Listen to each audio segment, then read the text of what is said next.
had issues with my boobs. Breasts. Now became someone that would ask a guy that you a boobs or an ass person. You wear your shoulder be like hanger. I'm like, hello and welcome on the E.B.U.N show. Today we're discussing self-esteem. Have you ever second-guessed yourself? Have you ever taken a second look at yourself and said, am I sure I'm beautiful? Hey girl, you are not alone. Like, all of us have these issues. If it is not your hair, it's your skin, and the way the media has gone over the years, where if you're not a particular way, then you're not beautiful. If you've never had to second guess yourself, kudos to you. But then kudos to some of us who have had to second guess ourselves, question our beauty, and yet we are still living. And that's the whole essence of today's episode. I'm here with a pretty lady, a melanin queen, Joy Fatade, who will be talking to us about her struggles, a continuing struggle, and how she's been able to overcome some of these challenges. You're welcome on the show.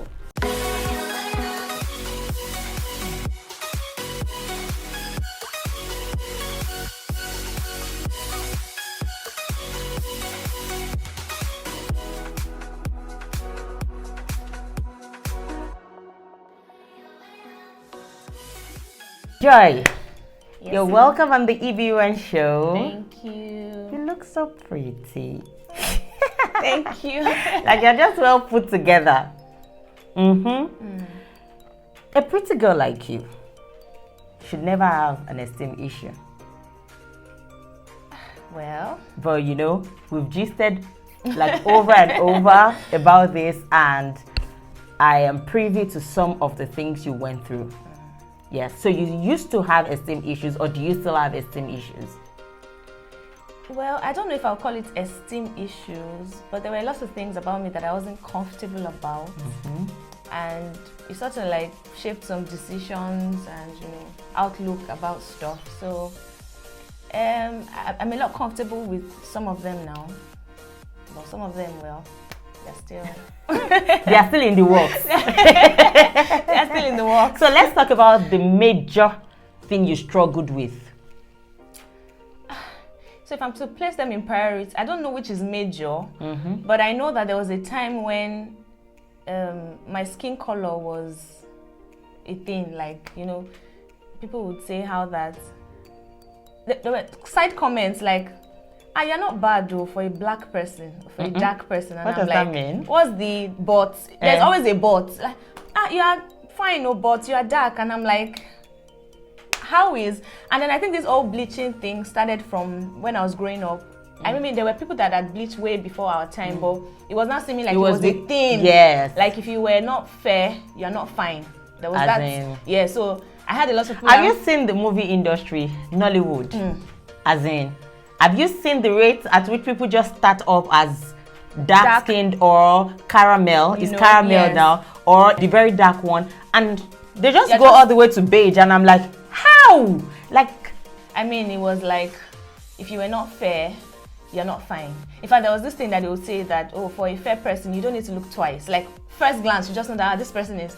I think it was just the attractive feature about being fair. And then the dark person, you have to, like, really look at them and they're like, you are looking for the beauty. You're not actually bad. You know that... Even that you are not bad. Is that a for compliment? a dark person? And it's like, okay, how is that even a compliment? So... It was a thing, and then I had a lot of people around me then that had changed their skin color, and it was seeming like, you should use this cream. There was always one cream or the other. There's still always one cream. I mean, now it's even more than cream. I mean, there's a whole lot there. Before we used to get creams without using serum. Yes. Now you have. I think it has to come with. Like, it has to, like, the cream cannot be effective if there's no serum, and the serum is not just there; it has to tone. You see, I also hear comments like, I used to be fair. Everybody used to be fairer. Yeah. So I'm like, excuse me, you were born fair. Everybody is born fairer than they are now, except some amazing babies who just come the way they are to the world. Like, this is my color, and there's nothing you can do about it. I came as a black. In fact, I was told that she looked at me and she said, this this baby is black. I wasn't fair. Who? That can't be your mother. Was that your mother who said? Well, I wasn't even fair from like everything about me was I was a black baby, and I've always been. I think it's even now that I'm a bit older that I feel like I'm a bit bright. I've never been fair. I don't know. Like I've always been dark. At that point when you became conscious of people comparing you, of constantly saying you're not bad, something must have happened before you got to that stage of accepting who you are. What was that part like? Looking at other people, your friends who had changed their skin color, did it make you want to change your skin color? Yes. So at some point I was thinking to myself, okay, so I knew I didn't want to be fair.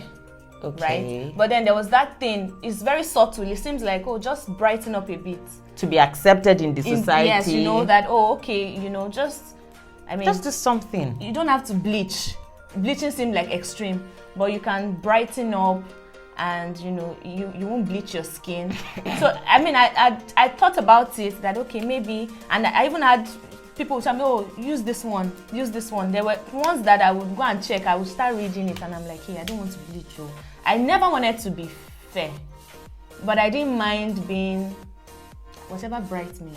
Mm-hmm. I don't know why dark seems not to be bright, but so it was seeming like, oh, just kokomora, and like some people had probably not even seen me for a while, and then next time they see me, say, what did you do, CEO? And I'm like, what's with this? So yeah, I had thoughts like, okay, should I not?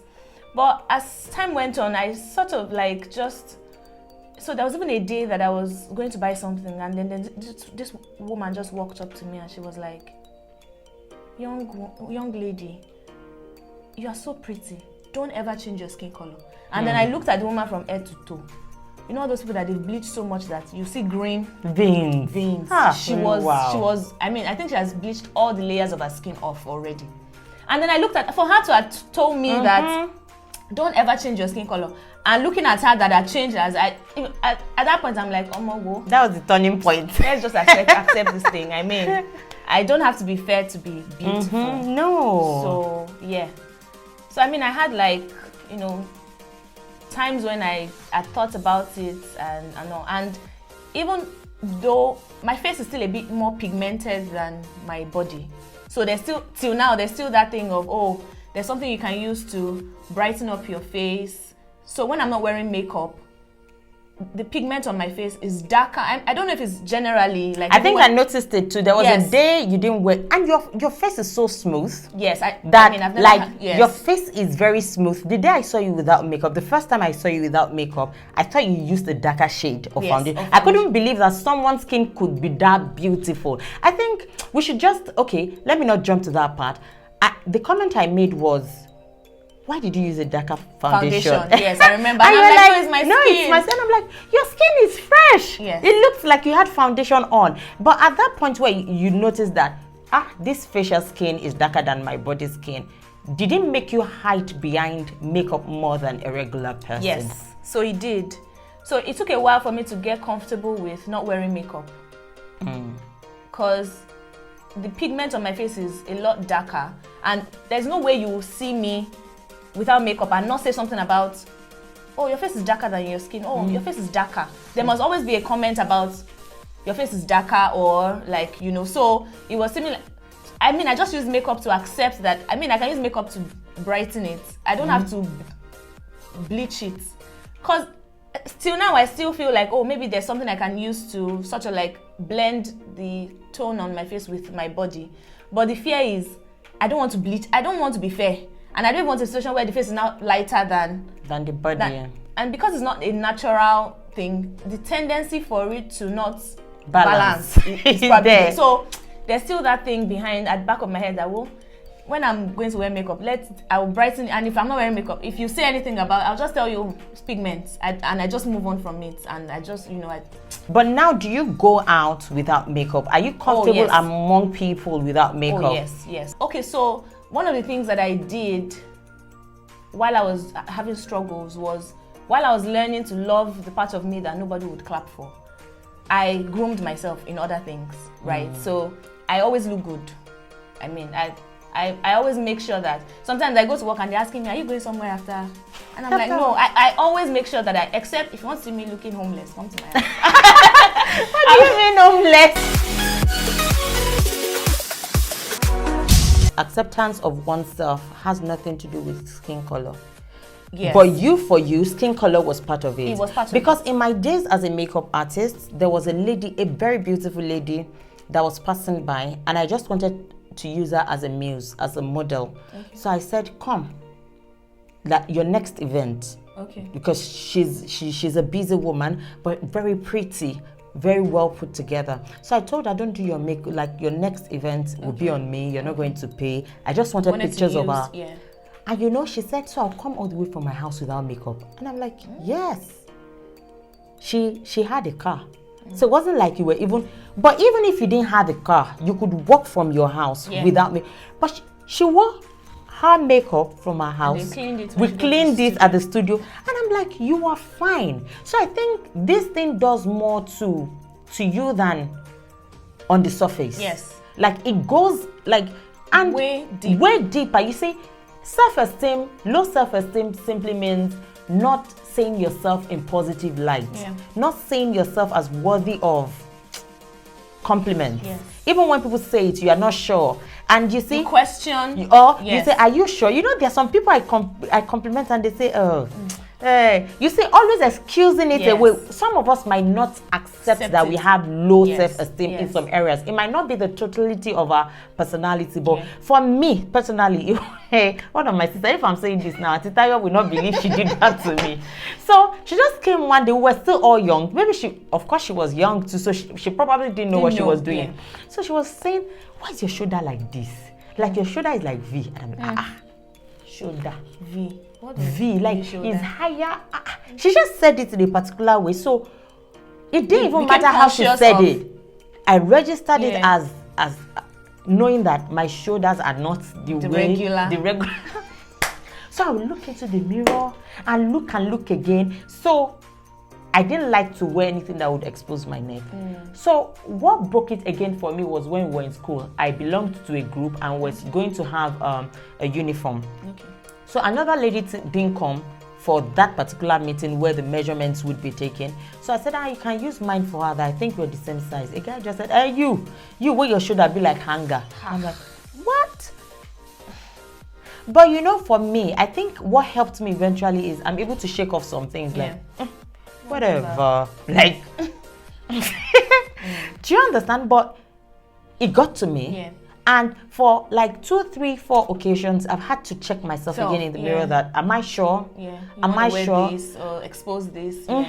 So for me, it was my shoulder and my legs. I had, someone shouted across, I had a stupid boyfriend. You know those boyfriends that you didn't even know what you were doing?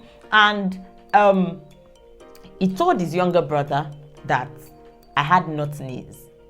And that was from the beginning of this. She said, "Hey, boo, my brother said you had nut." And I'm like, what?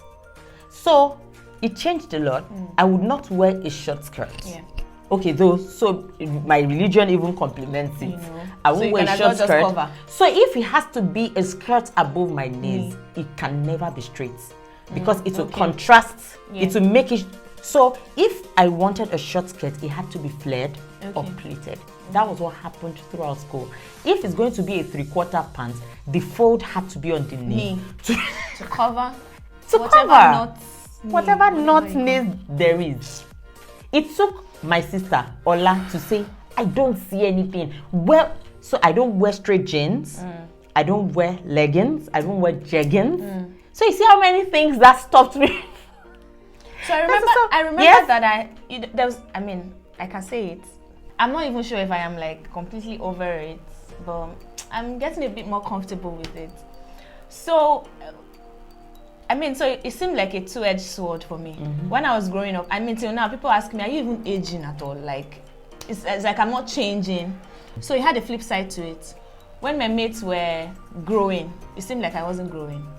I don't know if you know what area. Talk it, say it out. I don't know. So I had issues with my boobs. Breasts. It just seemed like it wasn't Sure, you will not come out, ni. Boobs. And that's what I'm saying. Like, no, like Oh, you were like, talking to the breast, like, sure, you don't want to grow. They were already, my mates were already wearing bra top, they call it here. Like, okay, because it was getting bigger and you had to. My own was not, it didn't seem like it was growing. Like, every time I kept checking, maybe it's my eyes or maybe, it wasn't growing. No. So I was so uncomfortable with it. I never used to change in front of anybody except family. Like, I would never take off my clothes in front of any external person. If a visitor is coming, I'll go and wear bra. I can't, you can't tell me to go and buy something just opposite and I will go without bra. It's not possible. Then I got into the university. And I had to stay in the hostel. Hey, God. It was a struggle. I suffered. So I wear bra to sleep. I wear whatever I wear to the bathroom with my change of clothes. So I change in the bathroom, like I change where you remove the old one, take your bath. I do everything in the bathroom. My roommates, it probably didn't occur to them that they've never seen me naked, but I knew what all the struggles I was going through. And to think females who stay in the hostel are nudists. Everybody just walks around. And it's even the part where I want to sleep. So after everybody has slept, I unhook the bra, but I don't let it. It's still there. Don't scatter. Just stay where you are. Just stay. So I'm comfortable. Wow. So I hook it, and one day, I was so frustrated. Like, I had to go through all that. I just told myself that, what's the worst that will happen? It's one day that I will just die. Let me move on. So what I did that day was I made sure that I wasn't dressed before they came. So I was just waiting that they'll come and meet me like this. And whatever the reaction is, it's just one time. And they won't do the same thing again the next day. Because I really needed to break that, at least for school. So, and lo and behold, they actually, like, two of my roommates came. And by the time they actually noticed that, and one was like, it's so small. Like, you don't even have. And they analyzed, and I was just taking it in, like, okay, today, after today, it won't. And that was how I was able to, like. I'm laughing about it, but I think for the past 3 or 4 episodes, I know that would be realizing how insensitive we've been, our comments and all of that, the things we say. Yes. We might have just said it in passing, but I think as we mature, we should begin to take other people.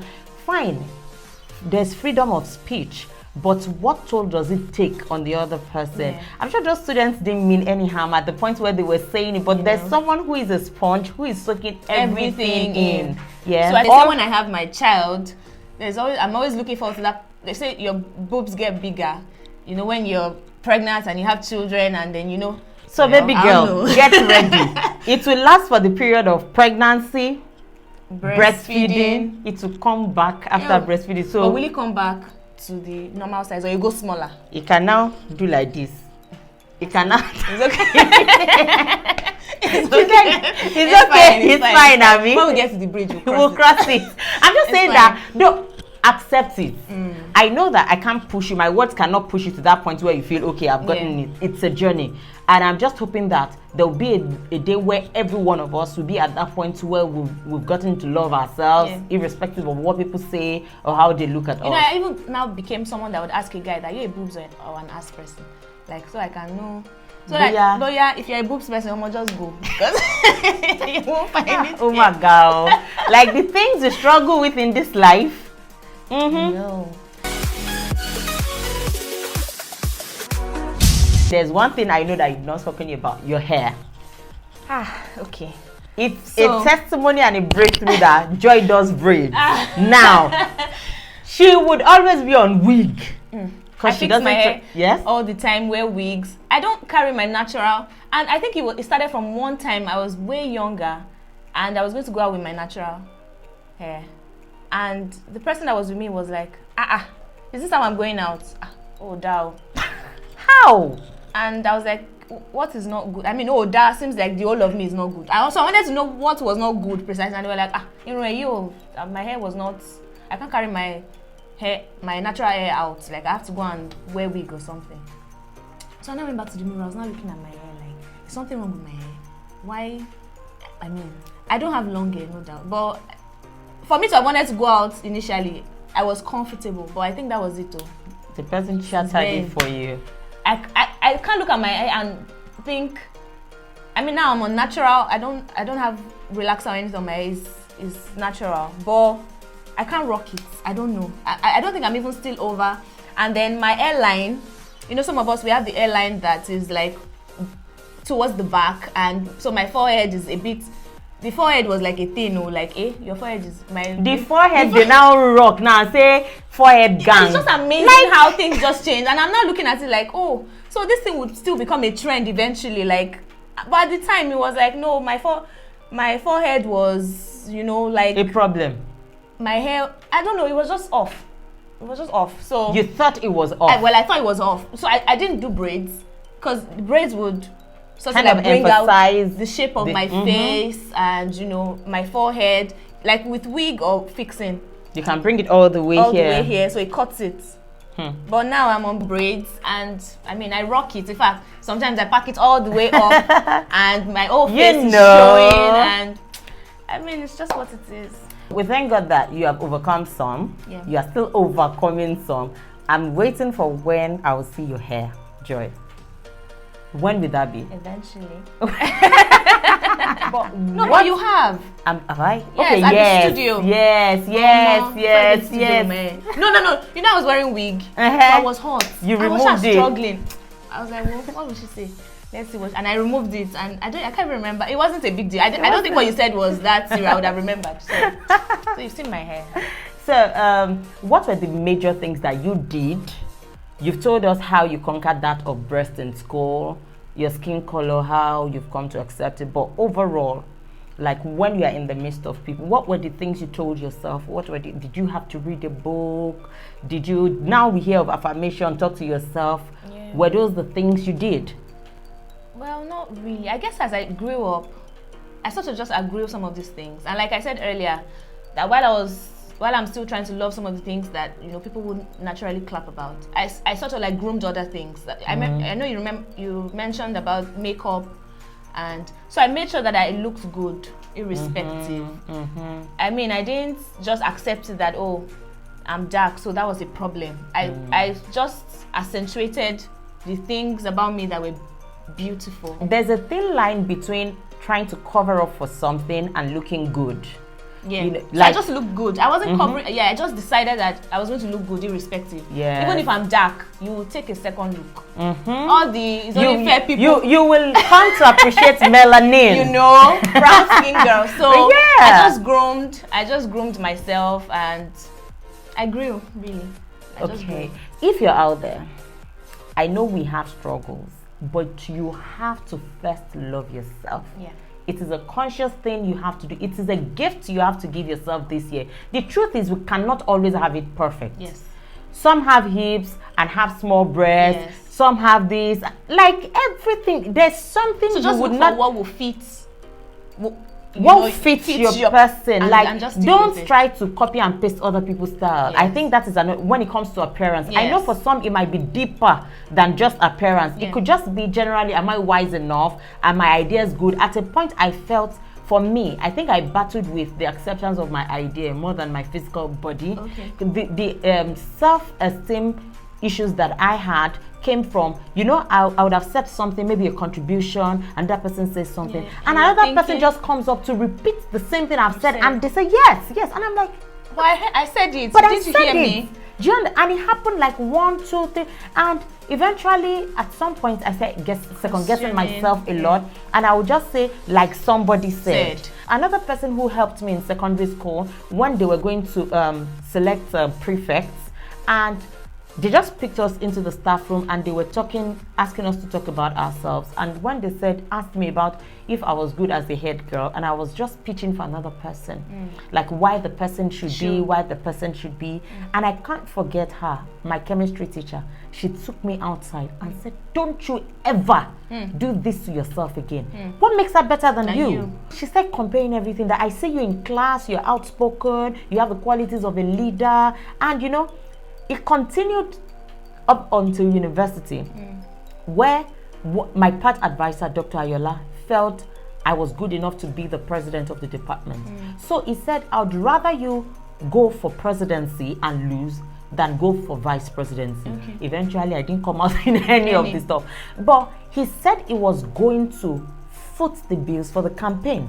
But I was like, President Gay, am I, when you always bring yourself lower, and thank God for people who really see through you to say, you have these things. It is now I'm beginning to accept my ideas that, okay, I second, when it comes to decision sure making, there are lots of things that we second guess. lot. I mean, it's just because of the timing. By the time we dig it, all sorts of things. Also, like, you'll be amazed at the little things that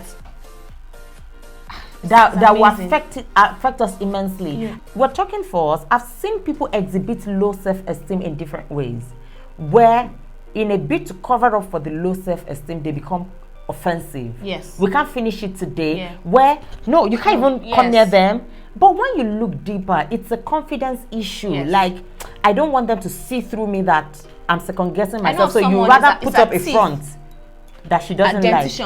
She doesn't smile. Like, is that? I'm like, your smile is beautiful. She's like, just because of the way little things. There's another. In fact, we can go on and on. But whoever you are out there, male or female, you are good the way you are. You've not seen some people that they will make. Okay, now we say everybody should fat. When you say people are fat, fine, you shouldn't be obese. But then, have you seen some big curvy ladies that will make you want to add flesh? Like, they are just big and bold. Oh God. And some slim ladies who, like, they don't care. They don't give a shit. let me use the word. So, just love yourself. Like, love you. See, if you want to start looking for excuses why we're not good, there are a billion of them. Like, you see your toe. One stupid boy told me that. Your nose. God knows. No, sir. That one, no, sir. You cannot even reach me with that one again. It's late. Like, I've overcome it. I'm pretty, irrespective of the size of the nose. So see, love yourself. Should I say it in Yoruba? Like yare, like ferrare. Just accept. I don't know how you can do it. If it will take you reading books or look around for other people's experiences so that you know that no be only you get this issue, so that you'll be able to come out of it. I want your feedback. What is that thing you struggled with or you're still struggling with and you'd like to overcome this year, where your self-esteem is concerned? I want to get your feedback in the comment section, so blast it off. Thank you so much for being a part of the show today. Thank you, Joy, for being here. Why have you not subscribed? Please subscribe, like, share. Bye.